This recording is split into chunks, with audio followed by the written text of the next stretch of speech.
Assalamualaikum warahmatullahi wabarakatuh. Perkenalkan, nama saya Saka Pekalhak dengan NIM 1112111124 dari program studi S1 Manajemen Universitas Dian Nusantara.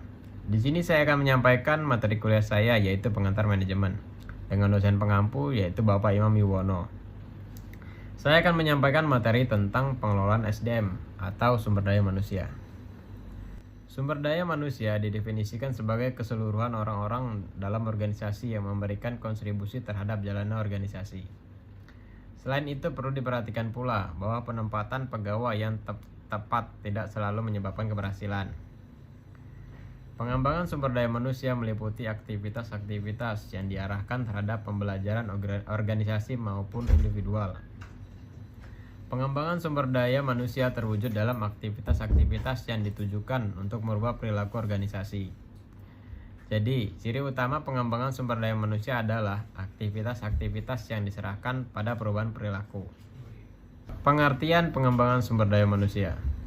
Armstrong 1997 menyatakan sebagai berikut. Pengembangan sumber daya manusia berkaitan dengan tersedianya kesempatan dan pembelajaran membuat program-program training yang meliputi perencanaan, penyelenggaraan, dan evaluasi atas program-program tersebut.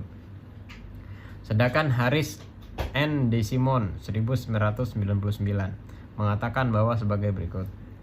Human resource development can be defined as a set of systematic and planned activities designed by organization to provide its member with necessary skill to meet current and future job demands. Yang berarti pengembangan SDM dapat didefinisikan sebagai seperangkat aktivitas yang sistematik dan terencana yang dirancang oleh organisasi dalam memfasilitasi para pegawainya dengan kecakapan yang dibutuhkan untuk memenuhi tuntutan pekerjaan, baik pada saat ini maupun masa yang akan datang. Dari beberapa pengertian para ahli tersebut, dapat dikatakan bahwa pengembangan SDM adalah sebagai aktivitas yang dilakukan oleh organisasi dalam memfasilitasi pegawai agar memiliki pengetahuan, keahlian, atau sikap yang dibutuhkan dalam menangani pekerjaan saat ini atau yang akan datang. Aktivitas yang dimaksud tidak hanya pada aspek pendidikan dan pelatihan saja, akan tetapi menyangkut aspek karir dan pengembangan organisasi. Dengan kata lain, PSDM berkaitan erat dengan upaya peningkatan pengetahuan, kemampuan, atau sikap anggota organisasi, serta penyediaan jalur karir yang didukung oleh fleksibilitas organisasi dalam mencapai tujuan organisasi.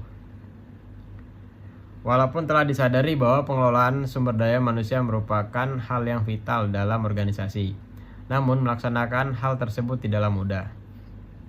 Kadang-kadang para manajer dalam organisasi bingung untuk memulai langkah awal dalam pengembangan sumber daya manusia. Yang kedua, tujuan pengembangan sumber daya manusia. Secara umum, tujuan pengembangan sumber daya manusia adalah untuk memastikan bahwa organisasi mempunyai orang-orang yang berkualitas untuk mencapai tujuan organisasi yang meningkatkan kinerja dan pertumbuhan. Armstrong 1997.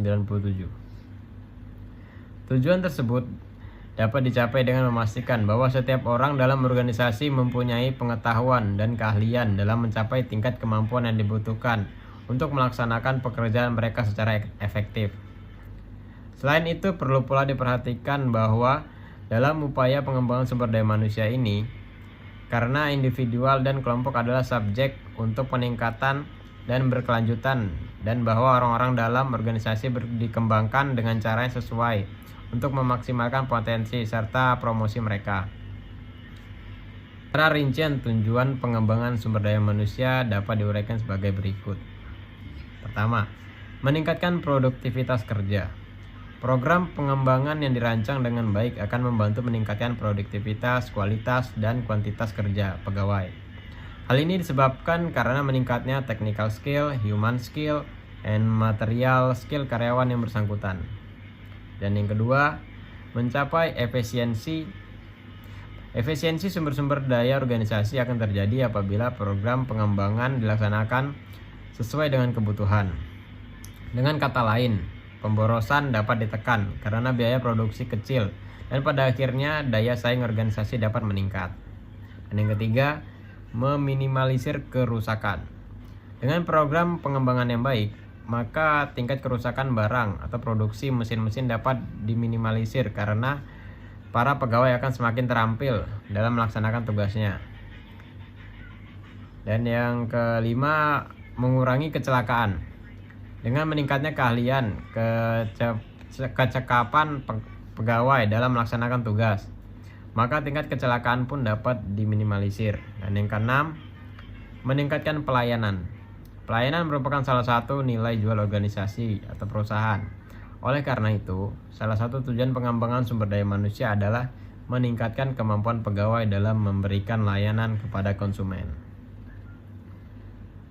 Dan yang ketujuh, memelihara moral pegawai.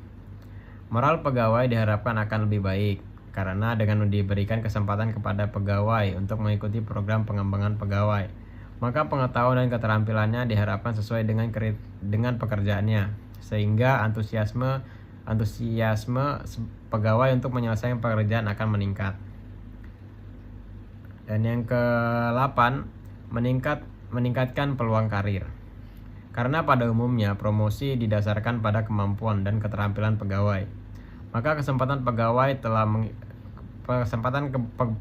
telah mengikuti program pengembangan untuk meningkatkan karir akan semakin terbuka dengan karena keahlian dan kemampuan akan menjadi lebih baik.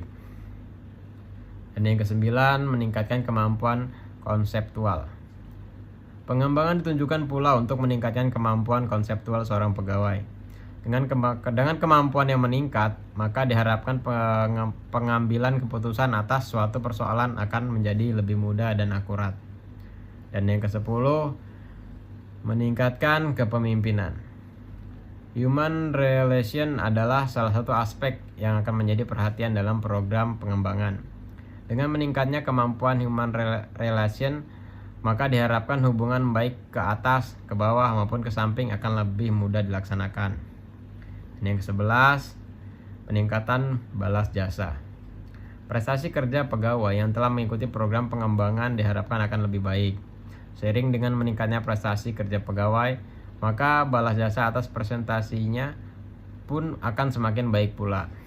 Dan yang ke-12, peningkatan pelayanan kepada konsumen. Dengan meningkatnya kemampuan pegawai, baik konseptual maupun teknikal, maka upaya memberikan pelayanan kepada konsumen pun akan berjalan lebih baik pula. Dengan demikian diharapkan kepuasan konsumen sebagai pemakai barang akan terpenuhi. Proses pengembangan sumber daya manusia. Pada hakikatnya pengembangan sumber daya manusia diarahkan untuk mengantisipasi perubahan-perubahan yang terjadi di sekitar organisasi. Banyak sekali metode dan media yang digunakan. Namun dalam prakteknya, memilih metode tersebut tergantung pada tujuan pengembangan sumber daya manusia.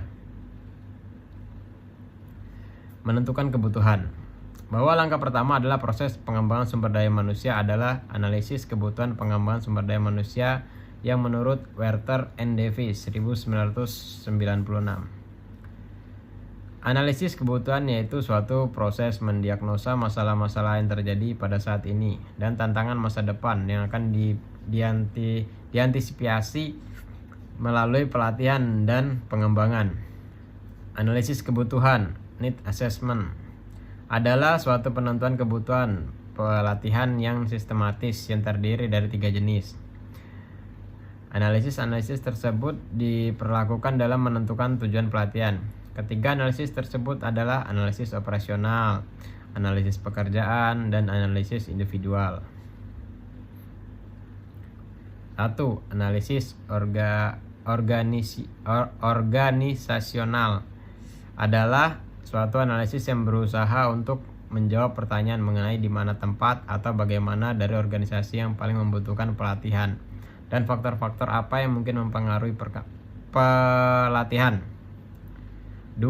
Analisis pekerjaan adalah suatu analisis yang mencoba menjawab mengenai apa yang seharusnya dilatihkan sehingga pegawai dapat melakukan pekerjaan dengan baik. Yang ketiga, analisis individual adalah suatu analisis yang mencoba menjawab mengenai siapa yang memerlukan pelatihan dan jenis pelatihan apa yang dibutuhkan oleh para pegawai tersebut. Sekian materi yang bisa saya sampaikan, semoga bermanfaat. Kurang lebihnya saya mohon maaf apabila terjadi kesalahan kata. Terima kasih. Wassalamualaikum warahmatullahi wabarakatuh.